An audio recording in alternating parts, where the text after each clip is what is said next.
कार्यसम्राट आमदार विकास पुरुष आशुतोष दादा काळे, राष्ट्रवादी काँग्रेस पक्षाचे सर्व पदाधिकारी, या नगरपालिकेच्या निवडणुकीचे सर्व उमेदवार आणि कार्यकर्ते बंधूंनो आणि पत्रकार, या ठिकाणी आपण निषेध व्यक्त करण्यासाठी जमलेलो आहोत। ज्या डॉक्टर बाबासाहेब आंबेडकरांनी या भारताच्या संविधानामध्ये लोकशाही रुजू केली, लोकशाही व्यवस्था आणली, निवडणुकांचं संविधान आणलं, त्या निवडणुकांवरच घाला घालण्याचा प्रयत्न विरोधी पक्षाकडून केला जात आहे।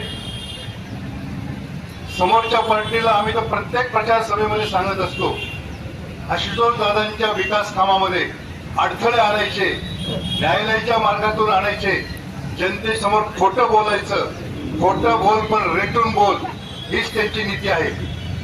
पाचव्या तळ्याचा विषय तुम्हाला आठवत असेल, अनेक वर्षानंतर कोपरवाला पाणी मिळण्याचा ज्यावेळेस प्रसंग आला, त्यावेळेस सुद्धा काही लोकांना त्यांनी न्यायालयात पाठवलं आणि त्या पाचव्या तळ्याच्या कामाला स्थगिती आणण्याचा प्रयत्न केला, तो यशस्वी झाला नाही।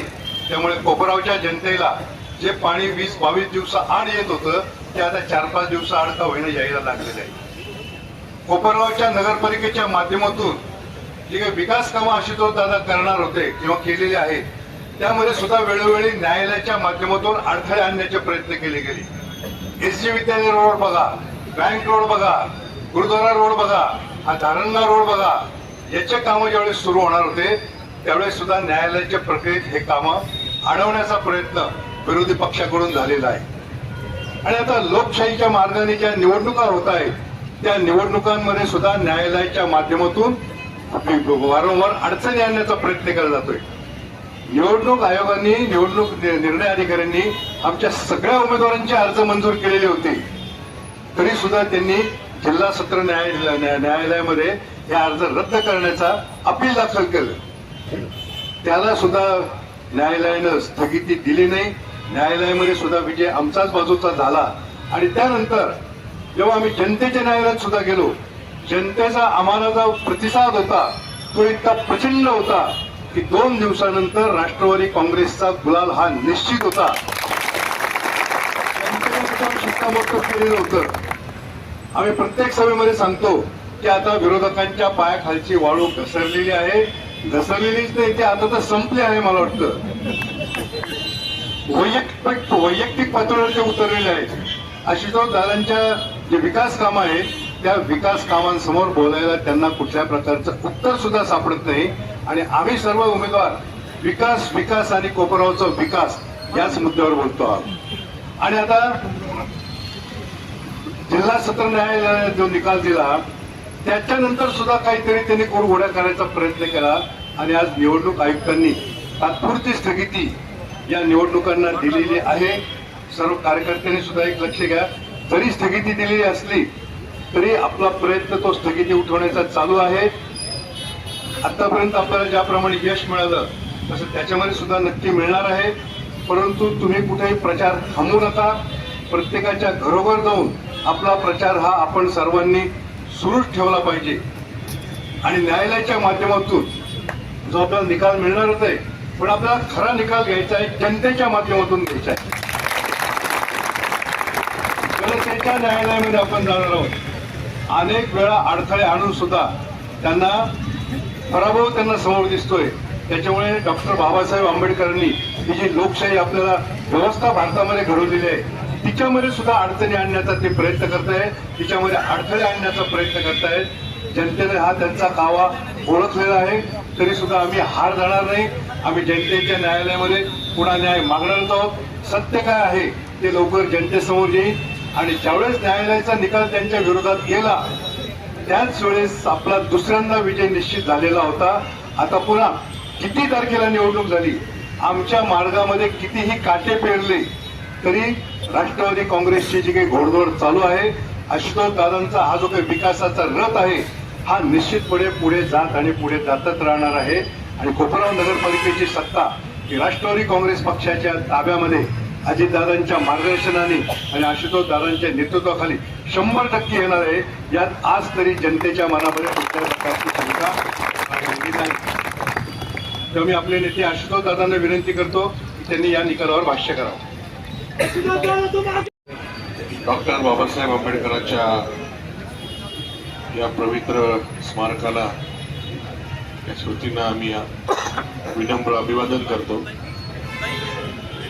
आज जो काही सकाळी राज्य निवडणूक आयोगाने एक आदेश दिला, याला एकमेव कारण म्हणजे विरोधी पक्षाचे जे सर्व उमेदवार होते यांनी कोर्टामध्ये अपील दाखल केल्यामुळे या ठिकाणी तो आदेश आपल्याला लागू झालेला आहे.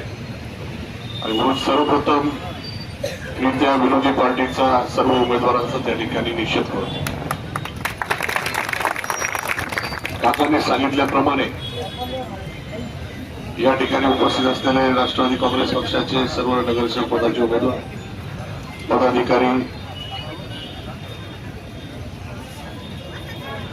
सर्व बंधू आणि भगिनी, उपस्थित पत्रकार, तर काकाजींनी सांगितल्याप्रमाणे समोरची पार्टी ही खोडा पार्टी, प्रत्येक गोष्टीमध्ये खोडा घालायचा अशा पद्धतीची प्रवृत्ती त्यांची आहे. शहर विकासाच्या बाबतीमध्ये त्यांना कुठेही घेणं देणं नाही. फक्त आणि फक्त लोकांना वेठीस धरायचं, लोक अडचणीत राहिले पाहिजे आणि त्या अडचणींवर किंवा त्या गोष्टींवर त्या ठिकाणी कायम राजकारण करायचं, अशा प्रवृत्तीचे लोक त्या ठिकाणी आहे. 5 नंबर साठवण तलाव पूर्ण होऊ नये किंवा त्या कामाला स्थगिती मिळावी म्हणून 36 तारखा त्यांनी कोर्टामध्ये लावल्या. कोट्यवधीचे रुपये खर्च करून त्या ठिकाणी एकच मागणी करत 5 नंबर साठवण तलाव थांबवावा.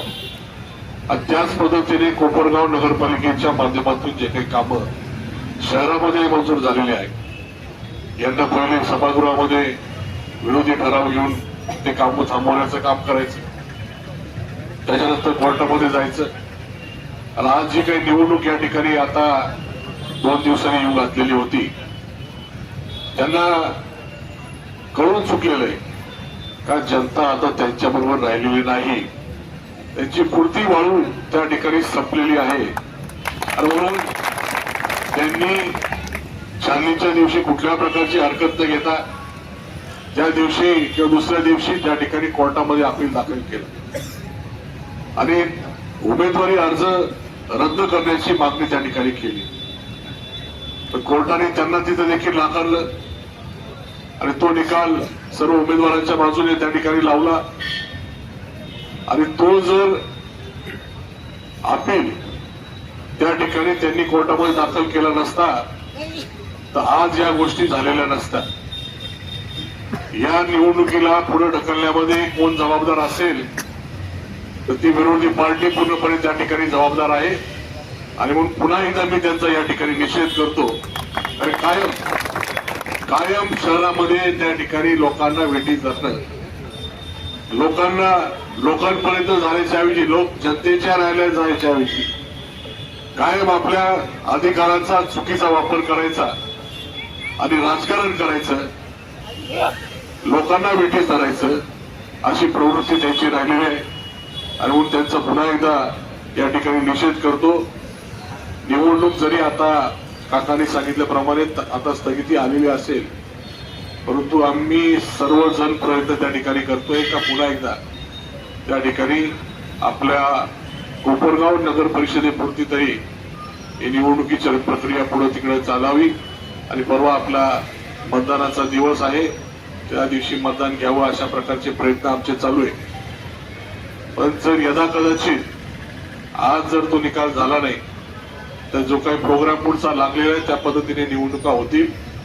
तर माझी सर्व उमेदवारांना विनंती आहे, आपण ज्या पद्धतीने प्रचार आपला चालू ठेवलेला होता त्या पद्धतीने प्रचार चालू ठेवावा, लोकांपर्यंत जाण्याचं काम करावं, लोकांना या सर्व गोष्टी सांगाव्या जेणेकरून त्यांना ते लक्षात येईल. कारण की आज लोकांना फक्त एवढंच माहिती आहे का निवडणूक पुढे ढकलण्याचा आदेश त्या ठिकाणी निवडणूक निर्णय अधिकारी किंवा निवडणूक आयोगाने त्या ठिकाणी दिलेला आहे.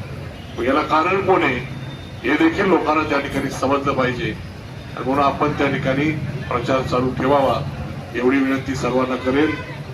आणि काही जरी झालं तर राष्ट्रवादी काँग्रेस पार्टीचा गुलाल या नगर परिषदेवर यात कुठलीही शंका माझ्या मनामध्ये नाही, जनतेने ते ठरवलेलं आहे आणि निश्चितपणाने निकाल कधी लागू, आपला विजय निश्चित आहे। या ध्येयाप्रमाणे आपण त्या ठिकाणी प्रचाराचं काम चालू ठेवावं एवढी विनंती करतो। पत्रकार बांधवांचे मी मनापासून आभार व्यक्त करतो। कमी वेळेमध्ये येऊन कमी वेळेची आपला निरोप देऊन सुद्धा आपण सर्वजण हजर राहिलात त्याबद्दल आपले देखील आभार व्यक्त करतो। धन्यवाद।